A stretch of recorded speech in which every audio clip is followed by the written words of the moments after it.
Here. Director Kilkenny, Here. Director Oysterman, Here. and Director Ruggieri. Here. Thanks. Can we adopt the agenda? Any comments? I motion to adopt the agenda as is. I second.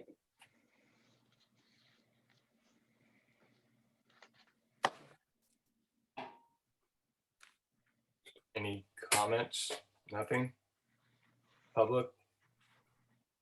On the agenda, do you have changes? Then you can just adopt. Okay. Can we have a roll call on the adoption? All those in favor? Tiff? Do you want to just adopt it or do you want to actually vote on it? Usually you just, if there's no changes, We don't have to vote on it, Eric? not on No, that one. All right, only if there's proposed changes. let's keep going. Consent calendar. Thanks. Draft minutes of the regular meeting on March 9th and the bills paid. Anything?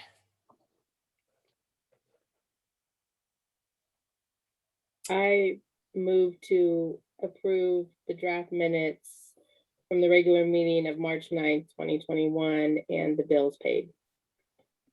Thank you. Do I hear a Second. second? I got Lisa on the second. Cool. Comments?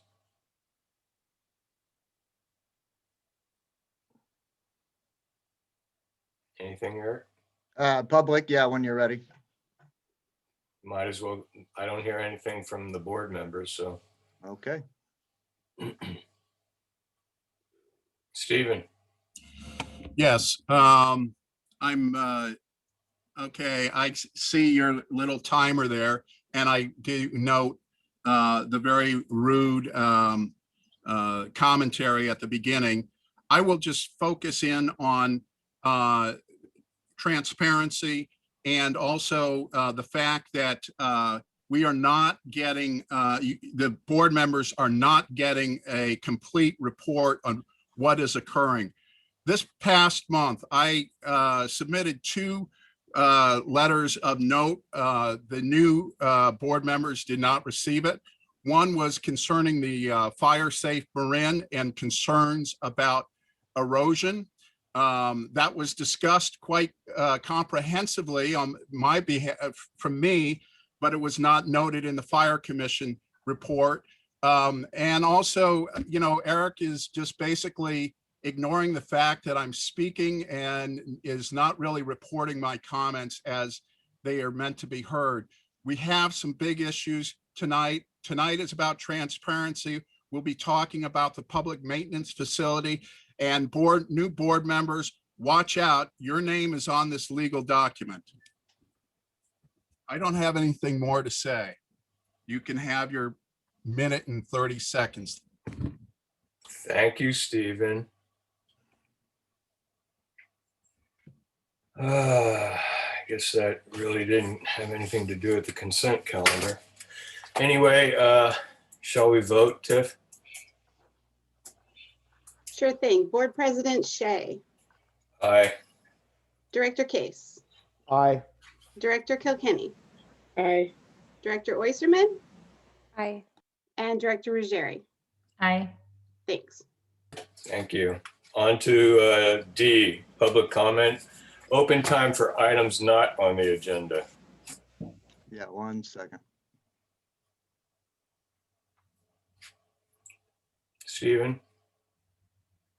Yes, you don't need to put up the counter. And Eric, you've already, you've got it in front, and I'm recording this for posterity. And I want to see the directors as I make comments. So could you close out that that timer, please? Stephen, we're gonna have a timer on the comments as it's been requested. I see. Well, okay. I'm gonna complain tonight about Eric and transparency. We're gonna go through a number of things. I believe that the Marinwood CSD is acting outside the law. And I believe Eric is primarily responsible for this, what's going on here. New board members, take note, because you're about ready to commit the Marinwood CSD to a legal contract, and I don't believe legal process or procedure has been followed. I'm very upset. I would rather be treated respectfully. I'd like you to feel treated respectfully by my criticism, but quite frankly, this kind of junk that you're doing is really incredibly disrespectful. Now, I'm not going to yield the time. We can, twiddle our thumbs for the next 30 minute and 30 seconds if you want.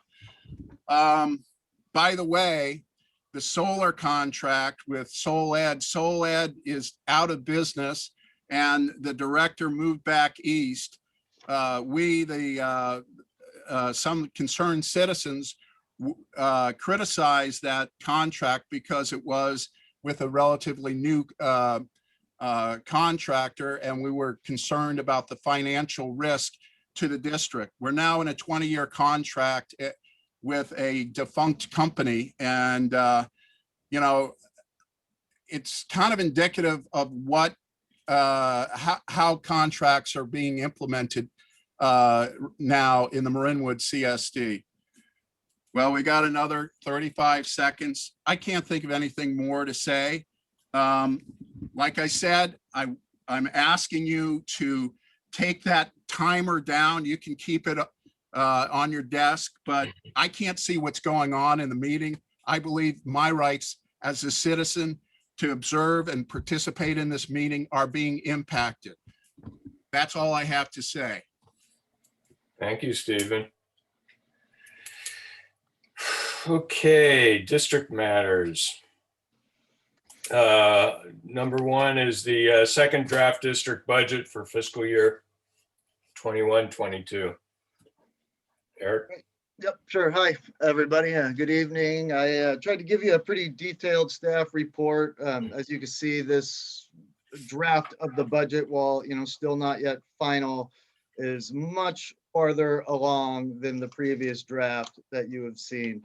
A lot of the updates include, most of the major categories, including all the revenue for property tax projections, the majority of the recreation program projections, including traditional summer camps, pool, aquatic, preschool, after school, and school breaks. From the expenditure side, we've accounted for part-time and seasonal staffing models. We have received insurance projections from our property liability and workers' compensation carriers.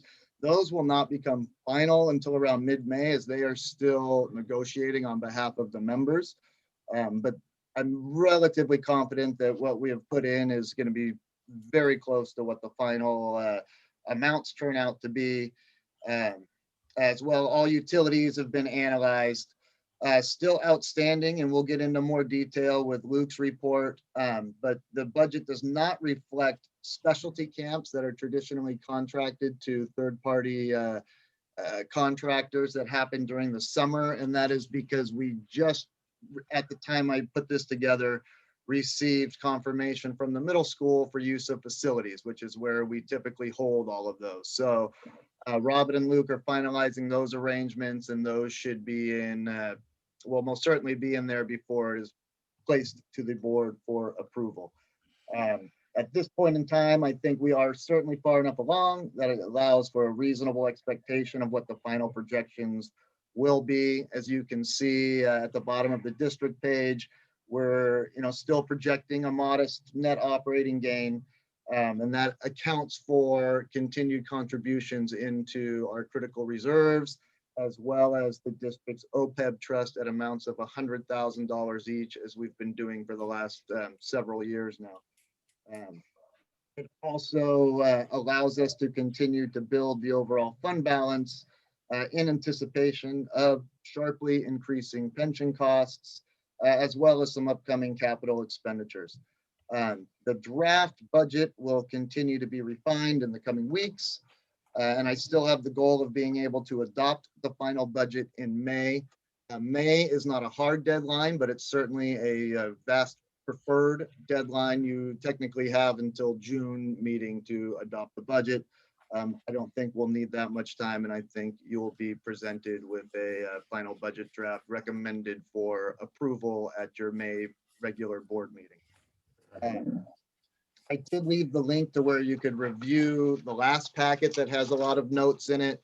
As I go through some of these in the notes by department and even district-wide on the following pages. I'm not going to go over just in short. I have proposed, I'm projecting a moderate increase for property taxes.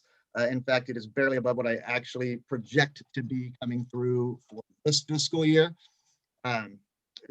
Given some of the unknowns still, I would like to remain conservative with the hopes of exceeding those amounts, then remain optimistic with the chances of falling short. Already touched on the insurances. I will note on our workers' comp, while the rates have are going, their speaker's not working. Can you guys hear me? Yeah. Okay. While the sorry, I'm having some technical difficulties here. While the rates have remained the same for the basic rates, our experience modification factor actually declined from 165% to 140%. That has a significant impact on our workers' comp insurance rates. That is calculated by the amount of paid claims incurred over the past 3 years, and then compared against industry average. And then on capital outlay, we have some carryovers. We had hoped to replace and upgrade the phone system for the admin offices, community center and firehouse, and that wasn't able to happen this year. So that is carrying over, as well as, let me see, nope, that's it on that. For the park, I listed out some of the equipment and maintenance replacement that has been included, as well as the capital outlay. For the rec department, and again, we can get into some of this in a little bit more detail with Luke's report. And when we talk specifically about park and rec, at this time, we have very modest amounts in terms of rental income for pool and picnic. And we have not included any potential rental income for the community center. So we are looking at just too much uncertainty about having large indoor events, so we just aren't planning on it. If it does come in, that's revenue that exceeds any associated expense, so that is okay. Same thing with the community events. We have not budgeted for nor planned any level of community events for the coming year. That may change. Community events tend to be a break even or a modest revenue over expenditure.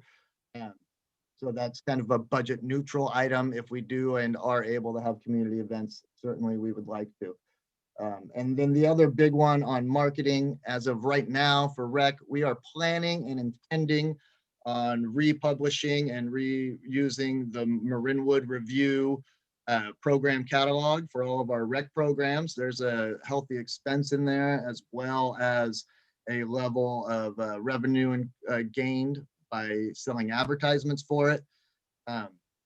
That said, while we have been modestly successful in having strictly online marketing of our programs, it's widely considered to be an invaluable asset to have the catalog, especially when we have a full breadth of programs. But we don't want to go through that expense, knowing that right now we still aren't 100% on the consistency of the public health conditions. And we don't want to find a situation where we published a catalog that basically every single class inside of it had to be canceled or changed or modified. On the fire department side, again, there are some notes in here, a few things that I certainly want to draw attention to. On the land and building maintenance, one of the things that we have included this year, which has been a long sought after replacement of our turnout lockers. With that, we're actually looking at moving them out of their current location in the engine bay and moving them inside a room where they're not exposed to the constant exhaust of the engine coming and going, and also allows more room for the engine to maneuver throughout the bay. Thanks to Chief White for kind of doing a walkthrough of our fire station and helping to identify some of these types of concerns.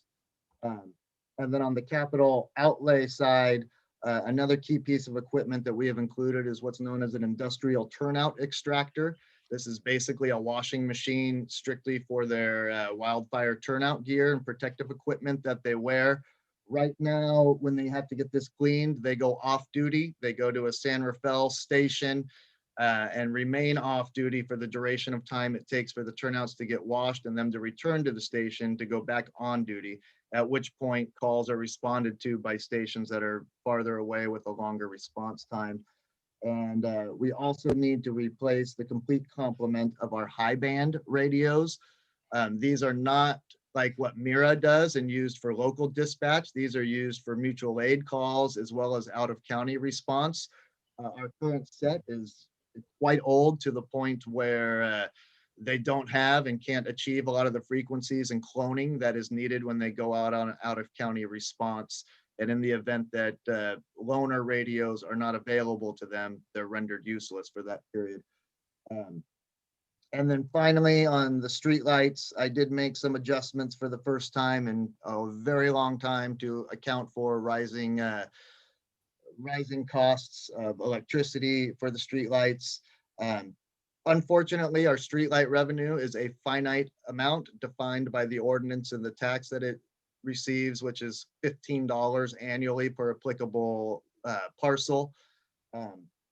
Right now, I feel okay, but this is something to keep an eye on, that as we have we could easily start to outpace the dedicated revenue for streetlights if we have major repairs. And in future years, you might need to consider raising that amount slightly, maybe by up to $20 a parcel. But right now, I'm certainly not recommending that. I just want to make sure that the board is aware. Otherwise, I am happy to take any questions. I've included actuals through 3/31 on here. They haven't been fully vetted or journaled. So there are some items in there that are subject to change, and they will be vetted in the normal process that we do when we close out our quarters. Questions? Eric, along the lines of, Hold on. I'm having some speaker issues here. I can't hear you. okay. Can you hear me now? Oh, I got you. Okay, thank you. Okay. My question revolves around opening up, I guess, the rentals on the outside. Do we have any clear indication of how California seems to be wanting to open things up? Marin has moved steadily into, I guess, what we're orange now. Yeah. And the next step down, would that move things along as far as renting the outside, the pool and everything else? I'm going to defer to Luke on this, as Luke's been a lot more plugged in as it relates specifically to parks and park rentals. I know that the countywide group actually has a meeting set to talk in more detail tomorrow, but Luke, any information, please? Yeah, of course, Bill. So that's one of the things that's coming down the pike soon, and the different Marin agencies are currently seeking guidance from the county as to what can be done for rentals, both indoor and outdoor. And the county is working on giving us more detailed information on what that looks like. Right now, moving into the orange tier has a lot of sweeping, ambiguous changes that aren't spelled out. And the guidelines that have been given to us in previous tiers now have to all be modified accordingly, and it's a long process. And so they're kind of going with the questions that have been coming in from the most agencies, and one of them is dealing with those outdoor rentals and indoor rentals. And so we're hoping to have clarifying language, tomorrow or in the coming week or weeks, and then we'll adjust our approach to rentals once we have something in writing we can go off of. But right now, we kind of know that we've moved into this tier and things are more relaxed, but the guidance is still from the older, some of the more strict versions. Okay. So we're kind of waiting for that. But we will adjust our policy and start opening up areas to rent once we feel comfortable that we know what we're able to do and that we can accommodate the current guidance, and we'll get the word out, put signs up, and send emails Okay. and whatnot. Okay, thank you. You're welcome. Anybody else? I had that exact question, so thank you for asking it for me. I think not a question, but just wanted to throw out to Eric and Luke and the rest of the staff how impressive it is with things changing so frequently, how on top of it you guys are, and staying conservative in your projections, but also being open to the fact that we could make some changes in the right direction and hopefully bring in some more revenue on the turn of a dime. Thank you. Thank you. We've learned to pivot quickly in this past year. So I do have a quick question. So for the capital outlays that have been moved towards this year, I mean, things are opening up a little bit, so probably having people in to do the furnace replacement and stuff will happen. But since the pool has already started to open up, what are we going to do about the concrete deck repairs and the pool chair and stuff? Sure, I can cover that, and Luke, feel free to follow up. In terms of the furnace repair, that is an anticipated need. It is a very aging furnace. We had to replace one about 2 years ago, and at that time, the gentleman who fixed it said, I wouldn't expect the lifespan of this other one to last that much longer, so we've budgeted for it, waiting for it to need to be replaced. It did not need to be replaced last year, so we did not replace it. It's just one of those things that will replace it. Pool deck repairs are actually intended for next spring prior to the next pool season. We're good to get through this go around. And the same thing clause applies with the ADA chair that is in there. It is one of those things that we know its useful life is coming to an end, and we want to be prepared to replace it and have it budgeted for when that time comes. But if that time doesn't come, it won't be replaced until then. Okay, perfect. I was just like, wait, things are opening. Yeah, and then it was the same on the park side, like the chipper was one of the items. I don't think that was a capital item, but it was an item that was in there that we never purchased, that we've rebudgeted for this year. And it was originally budgeted with the thought that it would have a permanent home to be able to go into, but picking up a lot of extra equipment while we have portable storage units out there just did not seem like a wise strategy. So upon completion of the new facility, they'll be looking to get some of this much needed replacement and upgraded equipment once we have a proper place to store it. Great, thank you. And I guess I have one last question with the unexpected falling of the bay tree and all of the awesome work that's going on to clean up that area and do stuff. Are we having to move funds around and delay other maintenance stuff that we need to do for the summer so that that area is useful and good again? Or like, how are we paying for that? Go ahead, Luke. Yeah, that's a good question. No, we're working within the current budget to hopefully take care of all that. We're trying to keep the costs low. I mean, the main things have been, I mean, I'll talk about this a little bit more in my report, but just we're not adding a bunch of expensive plantings right now. The goal right now is to repair the broken areas, get the area clean and clear, so we have something to look at that is fresh and pretty bare, and then we can see where we want to add things down the line. So it's going to be a work in progress. We're not going to be spending a bunch of money to do much more except just get the area cleaned up, and then we'll kind of take it in steps, and that'll go into the next fiscal year for sure as we keep going with that. Great, and I'm assuming we're working with the gentleman on the Parks and Rec Committee who has the knowledge of the local low water, especially with the water issues that Marin is now facing. Yeah, our commission's definitely weighing in, and we're taking a lot of their advice on some of the different areas we're going to go with there. That project. Wanted to confirm what I was assuming was going on. Absolutely. Anybody else?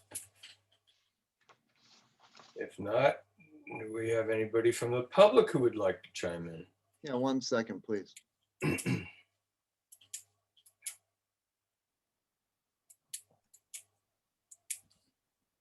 Yes, I would. Once again, I'm asking you to, I don't need my screen filled with a timer. I would like to see the members of the board whenever we have meetings. I don't see a reason why we can't do that. This was a complaint with both of our commission meetings as well. You guys are the ones that are responsible. You guys are the ones that are responsible for the public's view. So we need to know what you're saying and who's saying it. To the budget issue, budget is a vision document. It's a vision of our values, what we value, and what we hope to achieve in the future. And what I am particularly disappointed with is that where's the budget for increasing accessibility in our parks? We've gotten a lot of money from the county to increase accessibility. That's what those Measure A funds are for, but we really haven't done it. We've asked, the citizens have asked numerous times for basic stuff like operational water fountains, like places for seniors to sit down, and a safe access point to the west, the Quietwood entrance to the park. What we've seen are a lot of delays and really just a half-baked response by throwing in some gravel and a warning sign. The other thing is too, we're talking about the open space and clearing something to have a fire buffer. We need to devote resources to the open space for not only fire safety, but also for erosion control. I'm very concerned. Our most expensive lawsuits have been erosion issues. Nobody seems to be talking about it. The Fire Commission didn't really want to talk about it. So board members, this is up to you. What do you value? How do you want to see this community improve? It's not about doing what we did last year. It's about the future and your contribution to it. That's all I have to say. Thank you, Stephen. Okay, next is we're going to come up with 2 resolutions. We'll take these one at a time, I guess. So resolution 2021-02, increasing the amount of the special tax for fire protection and emergency services. We're going to approve, and it looks like the CPI is what, 2% on this one? Same with the other? Yes, that is correct. And just to be clear, Bill, the CPI increase, annual CPI increase, was written into the original ordinance as approved by the voters when they were put up for election. It is intended to account for the annual costs of inflation. The total raise from both of these taxes cover a fraction of the total expenditures incurred for each respective department. So these taxes do not fully fund the operations of either department, but they certainly help. The CPI increase is an annual move that has to be formalized in a resolution as approved by the board. So that resolution is then provided to the county so they know the proper rates when they are setting the tax rolls and tax billing information. All right, anybody have any comments on this?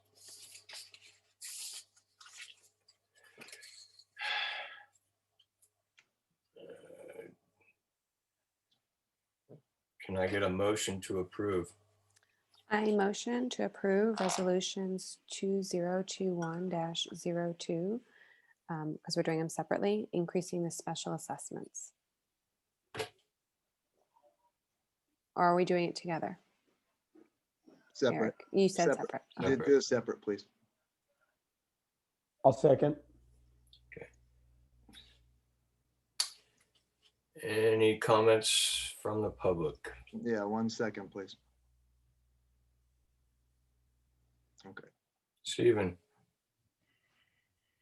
Once again, I ask that you close that timer. I'd like to see the individuals respond to my comments.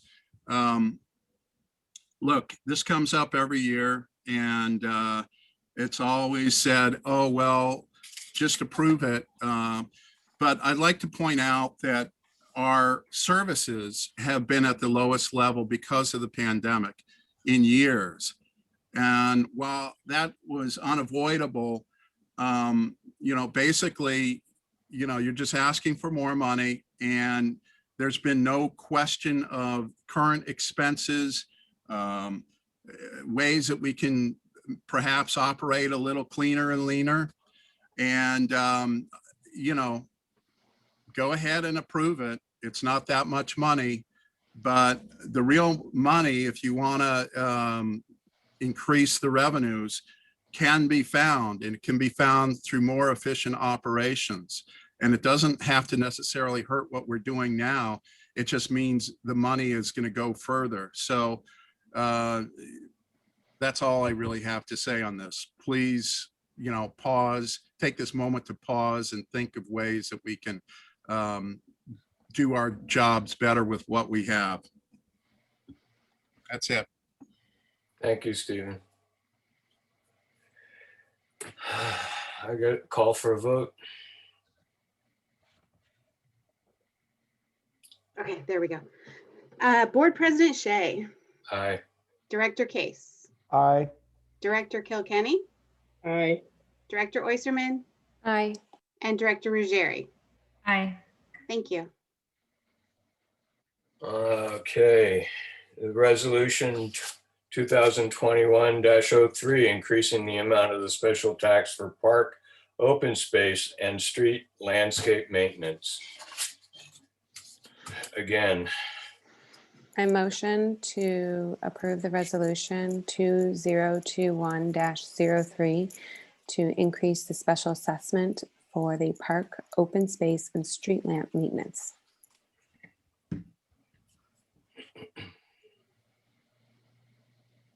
I'll second.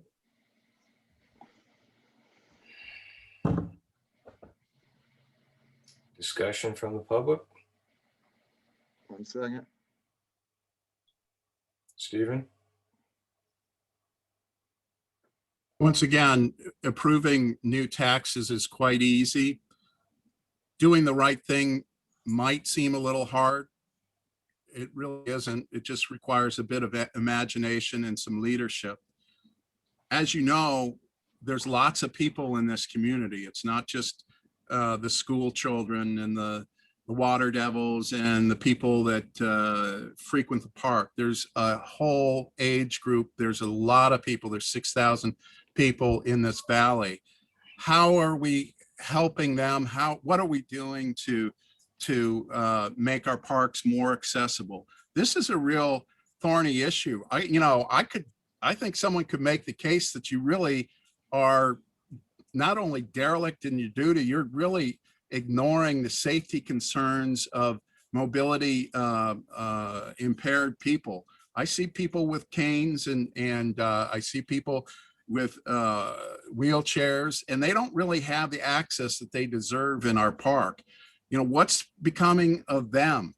Why don't we have additional bathrooms so the children can use it? When we have hundreds of people in our park, we have very few bathrooms available. The priorities are really not in any of the budgets. And what is this? How is this money going to be spent? Well, it's just going to be added to the pile. But figuring out what you're going to be doing with that money is really the important thing. That's it. Thank you, Stephen. Call for a vote, Tiff? You got it. Board President Shea, Aye. Director Case, Aye. Director Kilkenny, Aye. Director Oysterman, Aye. and Director Ruggieri. Aye. Thanks. Okay, on to the district manager report. And I'd like to preface this, Eric, before I'd love for you to read the park maintenance replacement project, because going through that just kind of lays it out in a nutshell how much waste we've spent getting to this point. And what I'm afraid of is that with the coming RFP, the bids that are going to come in, the price of lumber has gone up 200% since we could have had this built already. So it boggles my mind. It's frustrating dealing with bureaucracy after bureaucracy. So in any case, the floor is yours. Well, Bill, if I could be so allowed, let me just touch base first on the first note I put in there regarding the MWPA and our prevention project presentation. That did happen on March 16th. It was a joint commission meeting. It was announced via multiple avenues to the public, and we certainly had some greater than normal number of public attendees who watched it. For those of you, Director Kilkenny and Director Ruggieri were obviously participated in the meeting as the liaisons to each commission. I would certainly encourage the rest of you, if you have time, to go to our YouTube channel and watch the presentation. I thought it was very informative. I certainly want to thank Chief White and all of his staff for a lot of time and effort that went into putting that together. Not to mention just the time and actually planning out and helping to identify the projects. So I hope it was well received. I feel it was very informative, and I think it helps us to inform on what our plans are. In regards to the park maintenance facility project, yes, I gave you a pretty long update here. The good news on this is the RFP and notices have been formally posted and distributed in accordance with all legal requirements. They are out there. We are certainly starting to gain interest in this project. We've received several kind of initial questions and requests for site visits that have been happening, as is required of any bidder to actually perform a site visit on the site. We will, by the next board meeting, we will have received bids, and we will hopefully be presenting the low bid and recommendations to the board for potential approval at that time. Yes, I certainly wanted to make note that unfortunately the timing of when this is going out in relation to cost of materials is unfortunate. We are at an all-time high. I included a link to a very relevant article that literally was just published last week, kind of explaining the situation. This is certainly going to impact our the bids that we receive on this. As Bill stated, our original intention was to have this project completed 2 years ago. Unfortunately, we went through a process and were required to perform a process known as design review with the county that resulted in the county planning commission unanimously approving the plans as presented and as were prepared 2 years ago prior to going into the design review process. It proved to be fairly redundant. That said, it was a requirement. We went through it. It took a lot of time. It took a lot of money. We were ready to immediately jump into action upon the conclusion of that. And then we got hit with the COVID-19 pandemic that really shut everything down and kind of dragged this project to a screeching halt. As we were slowly able to pull from that, we were able to then get back to work. Everything has been approved. The plan sets have been approved. Permitting should be a formality at this point, and as it's already been approved through planning, and we just await the bids. So as those come in, we will open them at the stated date in the bid package, and then we'll present the lowest qualified bids to the board with recommendations from staff at that time. Thank you. Any questions?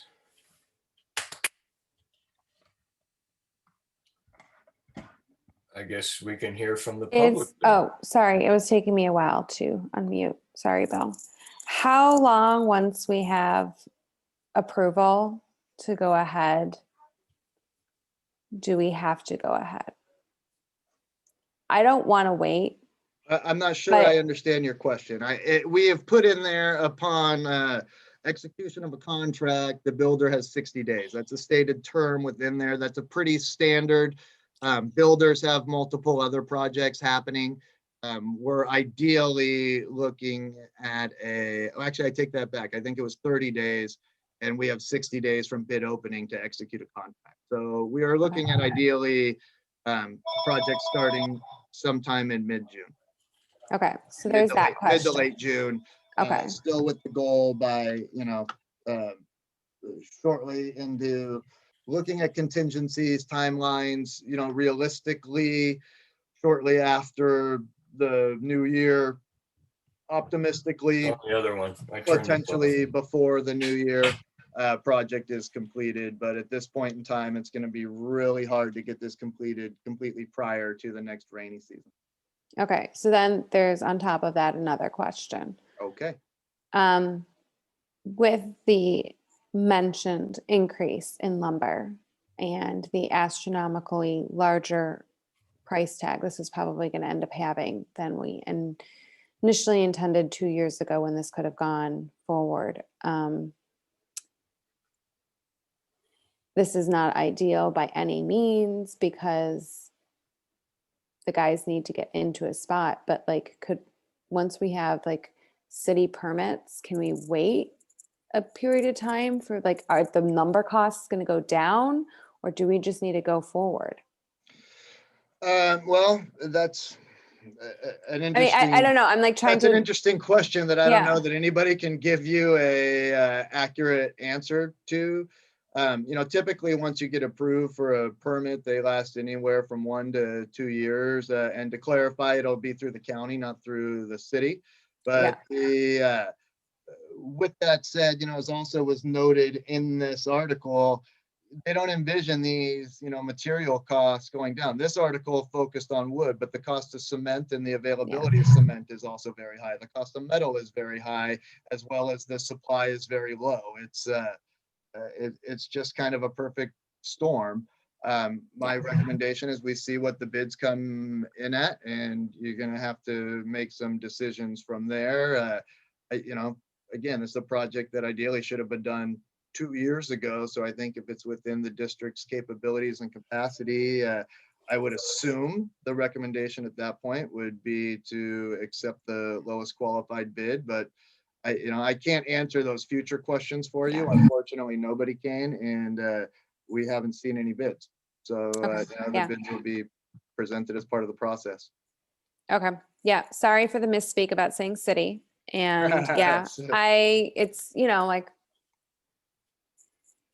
it's 8:15. So yeah, I just wanted to confirm that like we had time, but that we really actually can't really wait because the numbers are just going to keep going up. So that was just my confirmation. So thank you. I'll be quiet now. Anybody else? How about from the public? Yeah, 1 second, Bill.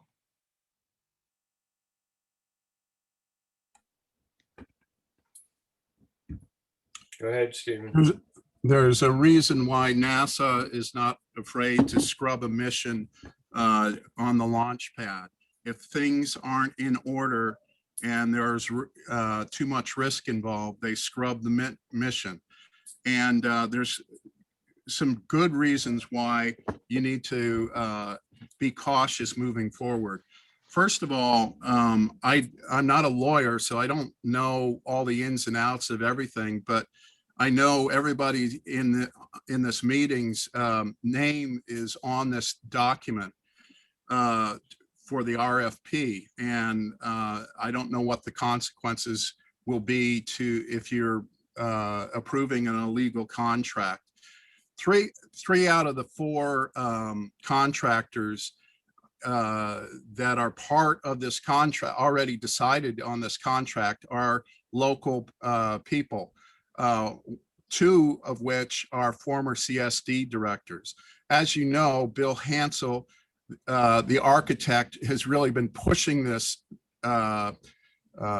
project and has come up with a wildly more expensive project than originally envisioned years ago. We figured we could bring in a simple pole barn that would meet the needs for like $50,000 a few years ago. That was scrubbed.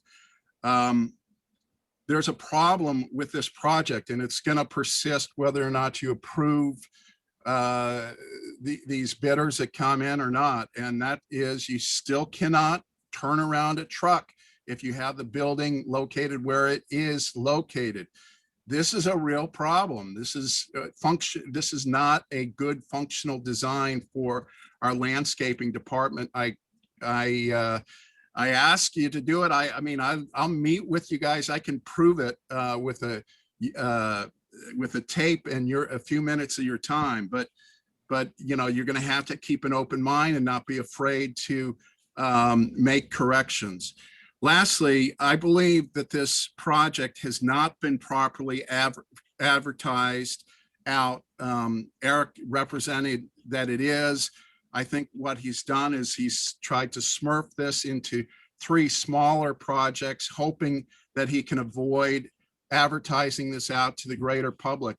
But as far as I understand, government projects have to be published in a legal adjudicated newspaper in the county of which the contract is to be completed. That would be the Marin IJ, or there are a few other legally adjudicated newspapers. I don't know why this is being done, but you know, Stephen. Public still doesn't know how much this project cost, and that is a result of the way that this project has been handled from the beginning. We were promised a public forum and Thank you, Stephen. discussion of the budget, but why is it a secret?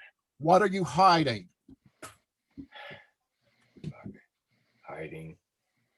Hiding, Bill. Yeah. Thank you, Stephen. If any other comments from the public? If not, on to the fire department, draft minutes of the fire commission meeting.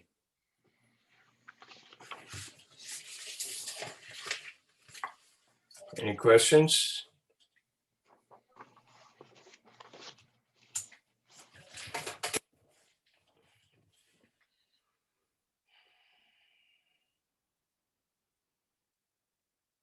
I hear none. Any questions from the public? 1 second. Oh. Yeah, 1 second, Bill.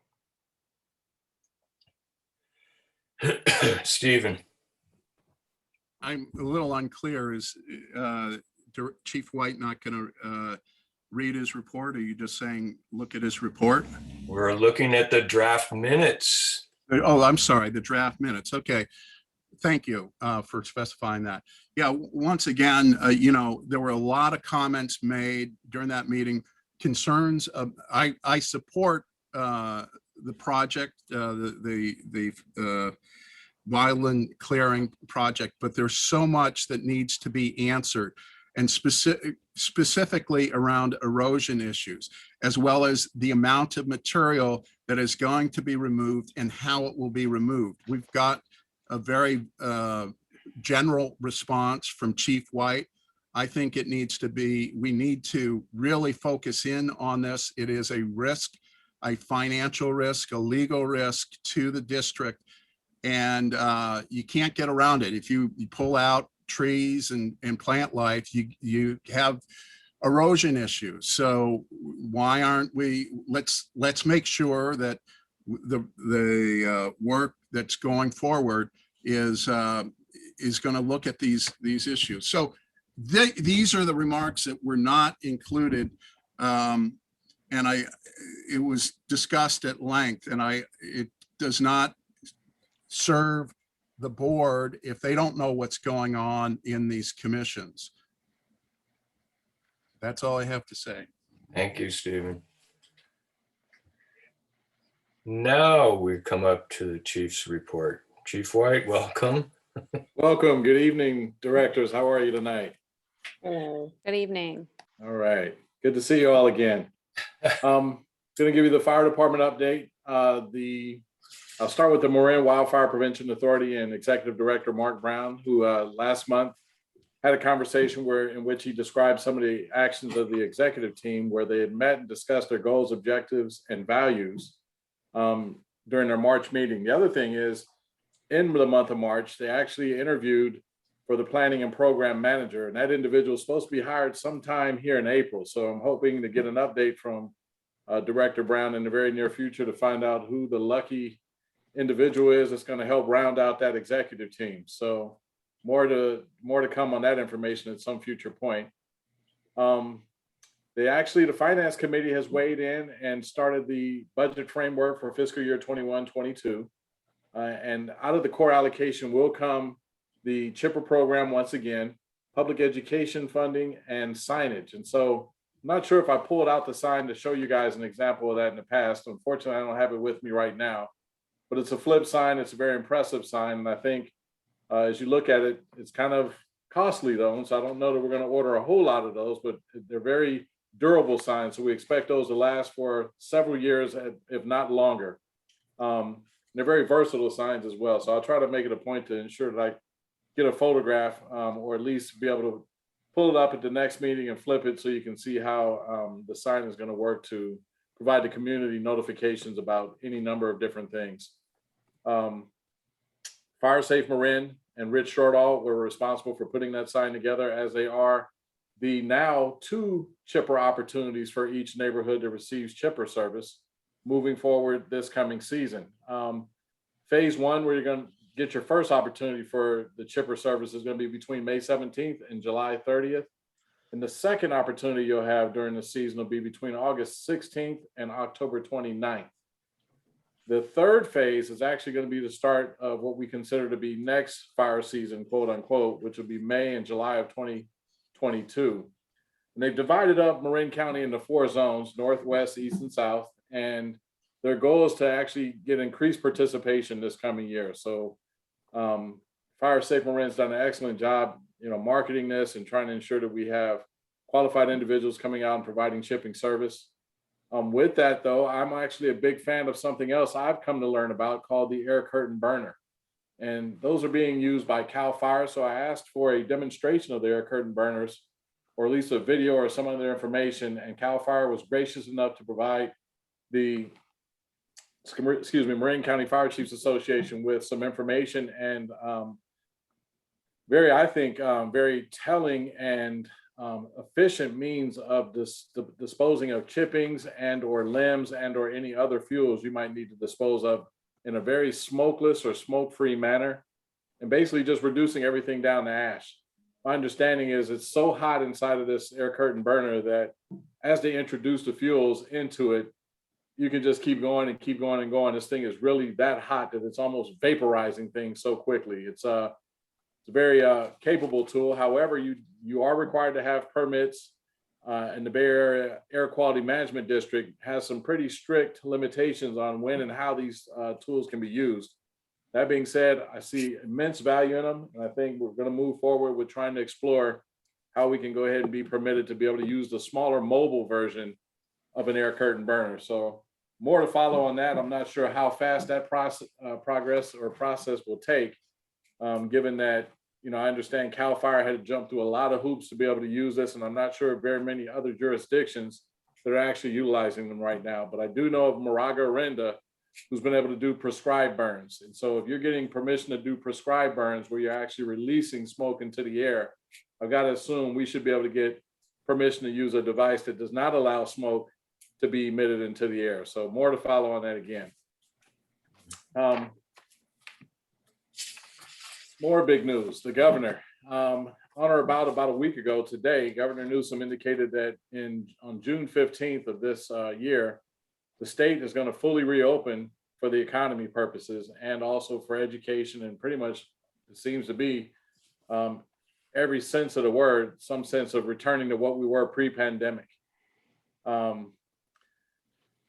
All the restrictions should be lifted from what I understand, provided there is a substantial number of vaccinations still being administered. That could be altered by virtue of what I just learned recently regarding Johnson & Johnson and how they're putting a hold or recommending a hold be placed on Johnson & Johnson's Janssen vaccine by virtue of the fact that I guess some individuals have had some issues with blood clotting, and there may have been one fatality as a result of that. And that's compounded also by a recent problem they've had with their vaccinations having some quality control challenges back, I think, in Baltimore, Maryland, where roughly, I think it was 15 million doses or so were compromised because they were mixed incorrectly. And so that has put the brakes on Johnson & Johnson. I don't know where we're quite at right now with Moderna and Pfizer, which are the other two that are approved for distribution and use.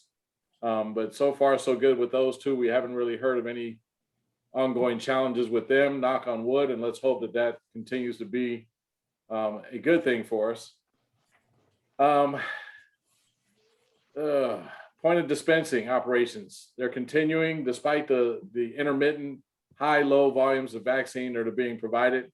But just recently, Chief Gray, retired Chief Chris Gray, was volunteering at the Marin Civic Center site and indicated they were looking at pushing roughly 1,800 vaccines that day. And so that to me was phenomenal. It's a very heavy lift, but they're turning it out and they're getting it done, as are the super sites. Here in Oakland, where I reside, there's just a trail of cars that are parked and lined up almost parallel to the freeway with folks trying to get into the Coliseum to actually receive their first and or second doses. So there's a lot of effort underway in the way of administering vaccinations, but again, not sure how that's going to tie in with the Johnson & Johnson temporary halting. The other part is that the Center for Disease Control, the head of the agency, has expressed concern about a fourth wave of a surge based on what's happening with spring break and what's happening with Easter break. And I just heard recently that Michigan may be on the verge of that fourth surge. I don't know the other 3 or 4 states that are identified as potential states that might have those problems, but we're hopeful that more and more vaccinations will continue and that these variants don't somehow or another supersede or find a creative way around the Pfizer and or Moderna vaccines. I'm hearing more reports about other vaccines, or excuse me, variants that are surfacing in California, coming from India, coming from South America, coming from South Africa even, that may be problematic and may be resistant to the Pfizer and Moderna vaccines. It's almost like an intelligent virus. It's crazy to hear or read some of the things I've been learning about. But that being said, we're all remaining optimistic that more and more vaccinations will take place. And as of these numbers are a few weeks old, so I'm assuming they're quite higher. I'm sorry I didn't get a chance today to actually bring you more updated numbers than the ones I have right now. But as of, let me see. Sorry, let me go back to a different section here.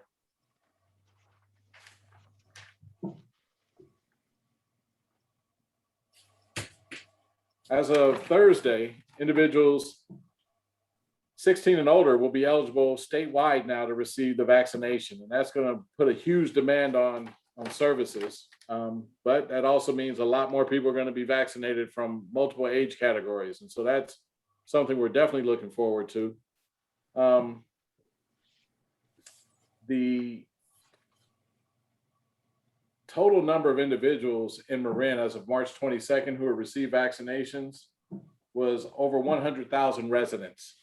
That's phenomenal.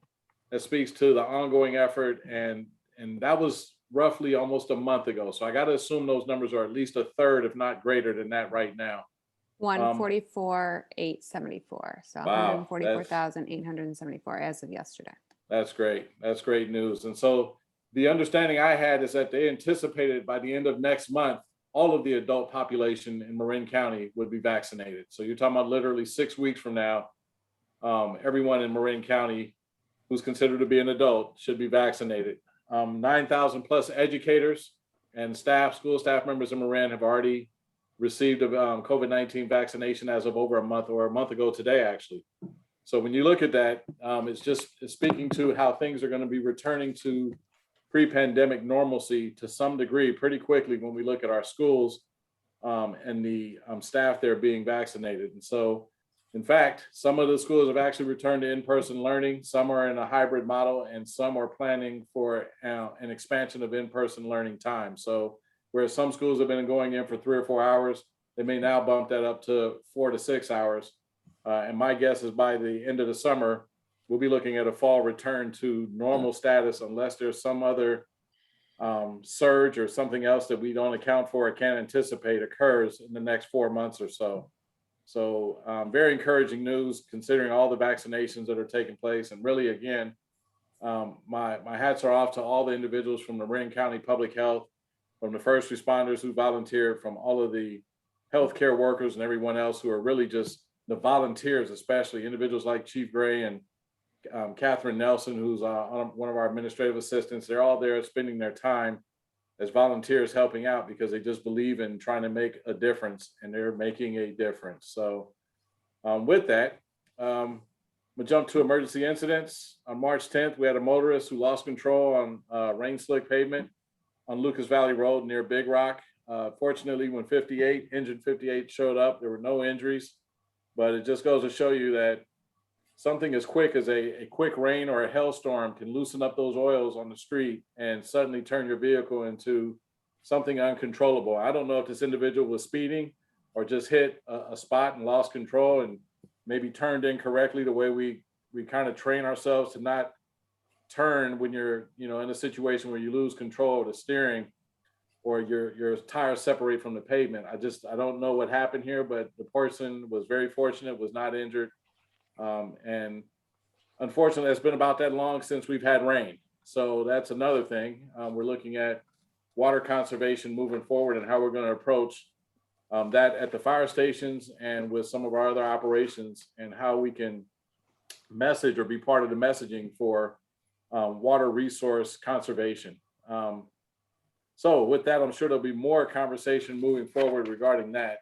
And then last but not least, our engine 58 has actually taken the numbers and moved in the opposite direction. Whereas I think about a month ago, I had reported that I saw their total response and turnout times increased to well above 6 minutes. Well, they shaved off well over a minute now during the month of March. And so that's encouraging. I'm assuming, again, lack of rain combined with folks getting out the door quickly in a timely manner, or maybe even the distance of the responses that they had to respond to may all factor into this. But 5 minutes and 20 seconds, that's excellent time. If I had more stations doing 5 minutes, 20 seconds, there'd be no complaints anywhere ever regarding turnout and total response time. So we're setting the bar high here in Marinwood when it comes to that. So that concludes my report. If there's any questions, I'm available to answer them now.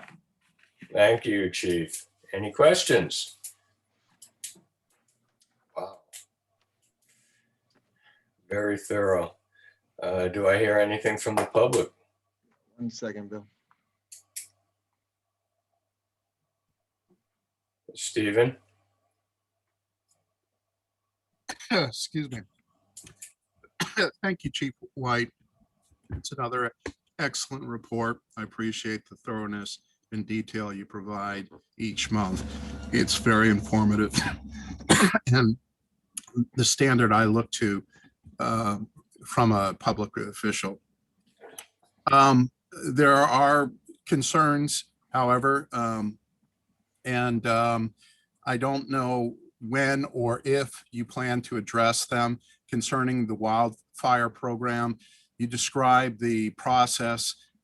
Basically, everything up to 6 feet is going to be removed. Not all plant life, some plant life, using loppers and chainsaws, and everything was going to be dragged out to the curb for destruction via chipper.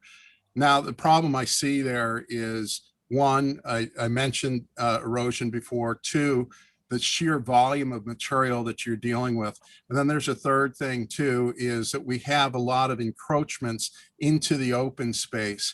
And so we don't even know where the open space begins. And obviously the people doing the work aren't going to know that either.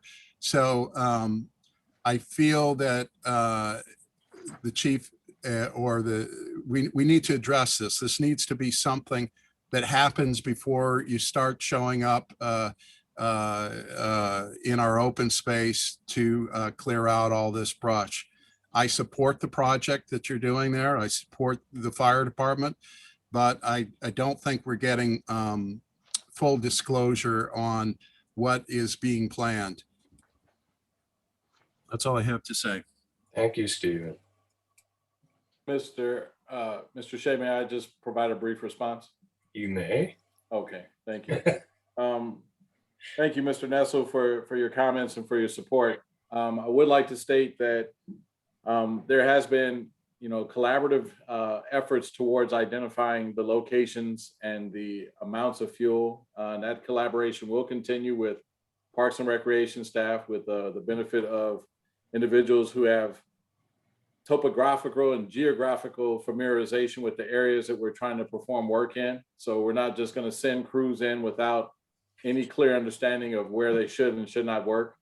I think that needs to be known. And then the other part I just want to reiterate to you is that we understand that there's erosion concerns. We understand that there's invasive species concerns. We don't want to create a situation where we're irresponsibly removing fuel and then creating a redundant problem by virtue of how we remove the fuel or how we go about getting it to where we're going to perform chipping and things of that nature. And so with that, there is a lot of thought and planning that's going to go into this. In the meetings that you attended and that our staff spoke at, we did not go to the granular level on purpose because that's just really not the appropriate place to try to speak to all the strategy and tactic and the nuances involved in what takes place with these types of efforts. But as you're well aware, you do want to be very thoughtful about this. You want to be deliberate, but you want to take in as much information as you can from those who have expertise in the area. And I think we've invited others to reach out, Mr. Campo, who shared concerns, yourself, who has, subject matter familiarization with these areas. We certainly invite site visits and walkthroughs so that we can alleviate concerns. And so you can come back and be a partner with us in sharing with others that perhaps, yes, the department is doing this in a responsible manner and kind of alleviate the concern that you have and maybe others who may be feeling the way you are. So I wanted you to understand that there's more to it than we're just going here and starting to take away fuel without really considering the ecology or the environment in some manner that is intrusive or somewhat insensitive or indifferent. That's not our approach by any means. Thanks, Chief. Can I Siobhan? follow up on that also? Sorry. So I went to the Marin Wildfire Prevention Authority meeting because Bill was unavailable due to a very important tax job. You mean making money? Making money, yeah. Any which way, I want to let Stephen know that not just Marinwood, but other groups that are part of the Wildlife Prevention Authority, which is all of Marin. I would say a good portion of them, when we were discussing things that we wanted to talk about with the Chipper Day, did mention not only being careful with the way we're chipping to prevent wildfire, but being very conscientious of other factors that need to be thought of. For instance, slides and other, making it look nice and not just cutting stuff, and also what's good for the ecology and the animals. So it's not just you that is saying stuff. People are definitely within the board saying things too. And so I think that not just the chief, but everybody else in this program are trying to be very conscientious in how they're keeping us safe while also keeping the environment safe. And the ecology. Excellent. That's the word. Thank you. If nothing else, the date of the next Fire Commission meeting is May 4th. On to Park and Rec. Oh, Recreation and Park Maintenance Activity Report. Luke. Thank you, Bill. Thanks, everyone.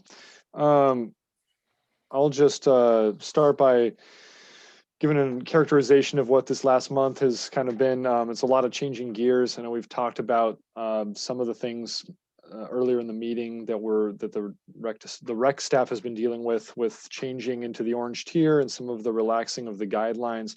But one of the major changes that has affected us and our programming has been they've taken away the cap on summer camp groups. And so we originally were limited to 14 kids per group, per different camp. And we've now been given the ability to increase that. We haven't increased to our normal maximum of 42 that we would run in a normal season for most camps.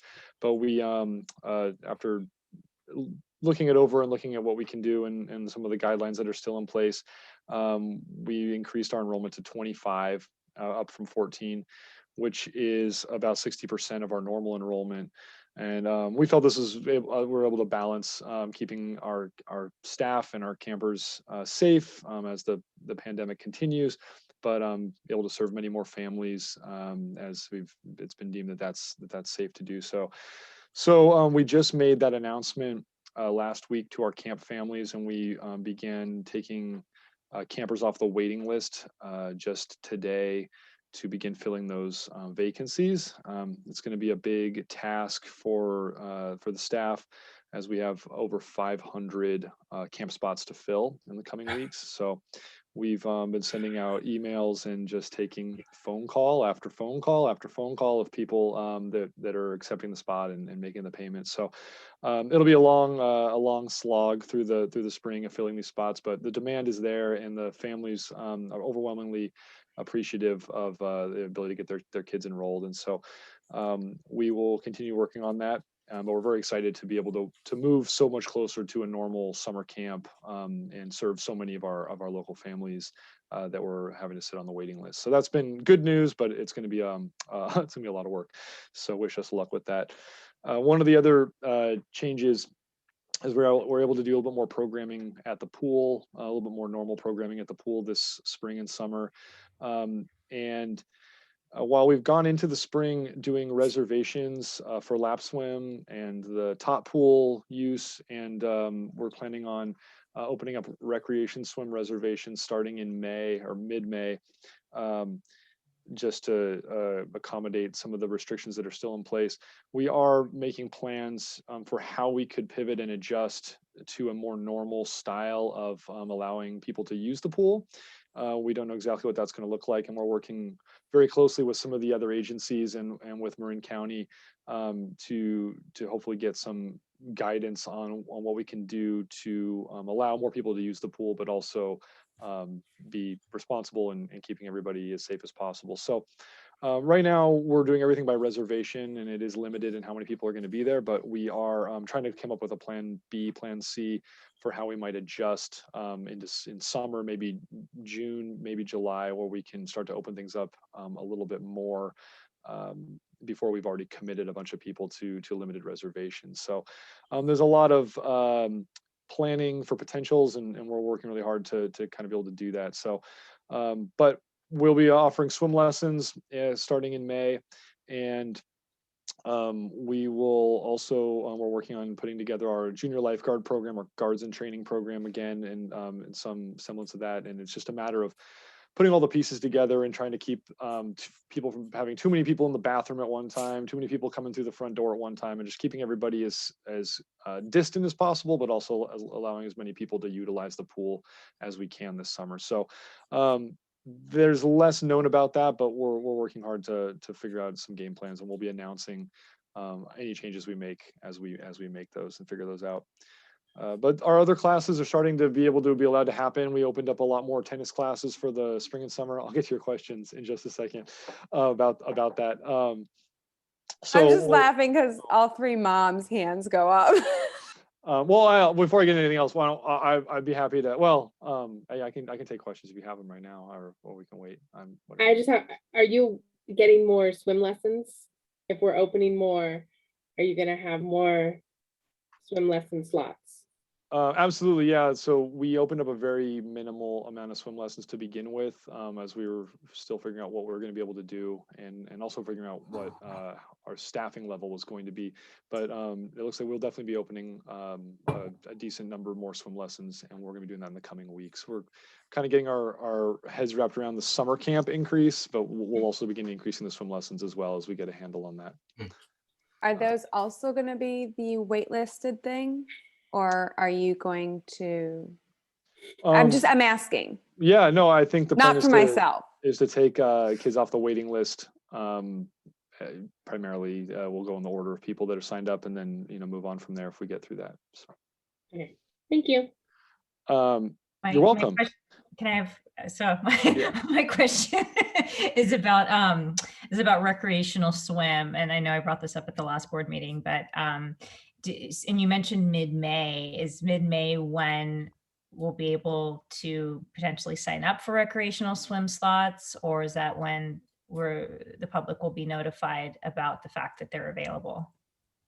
Well, everything is already published in the current Marinwood review. Okay. And so the sign up dates, I believe, are happening 1 month prior for those spots. And we've released, I think everything's open, Lisa, for the Okay, for the good to know. recreation. And I say that having not checked today. Yeah, So, we began, it's 1 month prior. So those are starting to come in for the month of May.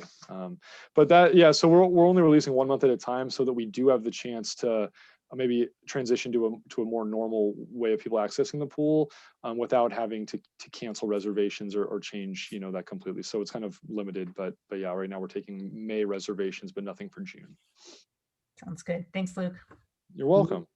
Luke, do you anticipate at any time this year going to more of a membership base like we have traditionally? I mean, maybe, like sometimes you guys offer like the second half of the summer, things like that. Do you have any thoughts there? Yeah, we've talked about it. I think because so much remains unknown, we feel like it's not quite fair to have people committing up front to paying for a season that we don't know how long it's going to be, and we don't know what programs and access they're going to have. So if we do anything that resembles a more traditional season, it would probably be letting people commit to like a 5 swim punch card or something like that we've done that's a little bit of a lower long-term commitment, since we're just not sure what it's going to look like and how long we're going to run. And we kept things open-ended on the fall end of the season for that reason. We really want to be able to maximize what we can do and not commit ourselves to something that we then have to change commitments that other people have made. So we'll work on that, and as we figure out what makes the most sense, we'll release that information. But I don't think we'll do a membership as of right now. We're leaning against that. Yeah. Thank you very much. Appreciate it, man. Of course. And yeah, so the last thing I was just going to say about the rec side was that our last two things, we are able to start increasing our enrollment for regular classes, and indoor children's programs are starting to be able to happen in a limited capacity. I think those will continue to open up, and we'll be able to start offering more and more traditional recreation programs for both kids and adults. And we're just going to keep adding that as our instructors are feeling comfortable teaching, and as the guidelines permit, and stuff just seems to be opening up slowly and steadily. So we're looking forward to continuing to adapt to that. And then lastly, we have made an offer to someone for our vacant recreation supervisor position, and expect to be receiving a signed initial offer tomorrow, and I'll be happy to make the announcement of who that individual is once we have all those ducks in a row, and I have a signature on the dotted line. But we're excited to have that position potentially filled and start moving into summer with a whole staff, at least on the recreation side. So very pleased and relieved about that, and I'm excited to introduce you to that individual when the time comes, and very shortly. So transitioning to the parks maintenance side, we did talk a little bit about the Fireman's Hill where the bay tree came down. That's a big project that the staff is slowly working at. We are down a full-time staff member right now, and I just want to thank Marco and Estevan for all the hard work that they've been putting in, keeping up with the maintenance everywhere in Marinwood, along with tackling a pretty big project in-house. trying to keep the costs down on that. All those wood chips you see out there are all free, thankfully, and we're trying to just do what we can to make that area look a lot nicer without spending a lot of money right now, and just as we have time. So it's a slow project, but as we have to continue maintaining the rest of the parks, the facilities, with the pool now open, and just 2 full-time staff working their way around the whole community. It's a lot for them, and they've been doing a great job. And we've actually just had one for a little while with some part-time help. Was Estevan just got back from being out on leave, having a baby, and so congratulations to him. And his son Cooper was born on March 20th. And we're very, very excited for that. So we've got Estevan back with limited amounts of sleep, and trying to keep him off the heavy machinery right now. But we're very, very pleased, very happy to have him back, and we're hoping to meet his son soon. But they're doing very well, and it's been a very excited addition to his family.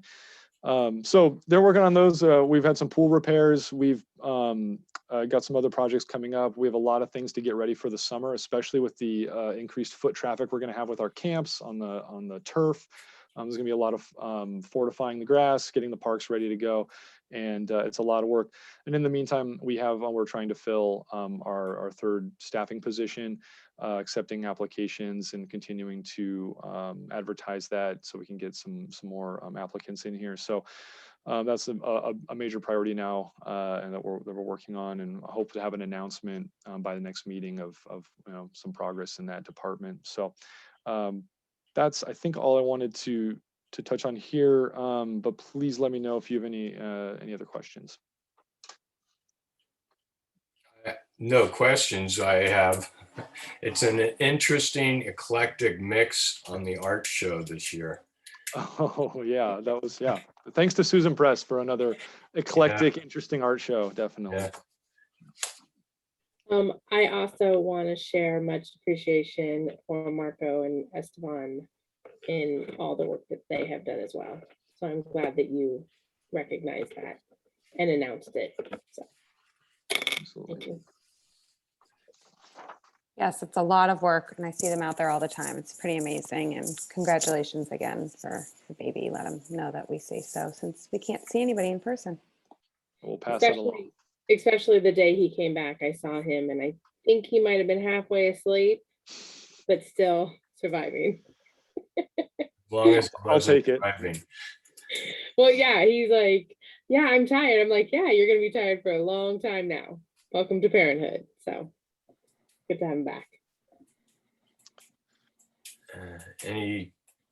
Anything else? Any comments from the public? Yeah, 1 second, Bill. Stephen? Yes, sorry. So I've got a frog in my throat here. I realize it's a difficult time, Luke. Especially with the pool, with so many pools closed, you've got a lot of people that want to do lap swimming. I'd like to point out, first of all, I want to thank Chris for bringing up the membership issue. This is a big deal because the lap swimmers are taking it in the chin this year with the cost that it requires to be a regular lap swimmer. Normally I pay about a couple $100 for me and my wife. The same amount would be $3,000 for me to do my daily swim. So that's, and I think we're the only demographic group that has such a huge price hit. I don't think the summer camps or the water devils are getting hit nearly as hard as the lap swimmers, relatively speaking. I'd like to, I see nothing about improving the access, the Quietwood access. I think maybe you think the job's over because you added some gravel, but there's a handrail and there's stairs that still need to go in to make that safe for people that may need a little bit of help navigating that slope. Don't know why this is an issue. I really don't know why. It seems like a fundamental responsibility that is being overlooked. Also, I noticed that you're gonna, planning to repave the tennis courts. We've asked, especially for the senior groups, to put in pickleball lines. You said you'd look at it, Luke, never did anything about it. Don't know why you're ignoring the needs of a significant portion of Marinwood, but I think it's important. And as long as you're hiring people, you need to direct them to projects that support our community. That's all I have to say. Thank you, Stephen. Okay, the date of the next Park and Recreation Committee meeting is April 27th. On to board members' item of interest, requests for future agenda items. Anybody?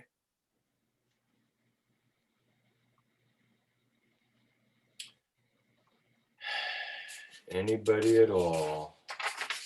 Going once, going twice. Public? No, Bill. I did have a quick one. Can we get an update about if any discussion has been had regarding the playground replacement? What? The what? The playground The replacement. playground replacement, like where have we looked at other stuff? What have we decided as, is there any movement towards deciding on how to reach out to the public, or like, where is that going? Just an update. Yeah, that would be something that gets discussed at PNR meetings. They didn't have a meeting, Savon, for Yeah. the month of March. So it will certainly come up at the next meeting, and as things develop, we'll certainly keep the board apprised. Perfect. Okay. Well, then, that's it. I would entertain a motion to adjourn. Motion to adjourn. Do I hear I'll a, second that. is everyone asleep? We all have newborns like Cooper. If, can we call for, We can. I just want to make sure I got the motion in the second right. I have Kathleen and Chris, right? correct? Sure. He doesn't care. Yeah. I thought I heard Chris. I thought I heard him too, but now I see he's muted. You could have heard me from the pool today. I did. Yeah. Board President Shea, Aye. Director Case, Aye. Director Kilkenny, Hi. Director Oyserman, Aye. and Director Ruggieri. Aye. Thanks. Right. Thanks, Chief. Absolutely. You guys have a Good great night, night. everybody. Yeah, Keep your take head. care. Take it Bye. easy, everybody. Thanks, Have a good everyone. night. Thank you. Bye-bye. Thank you all. Bye.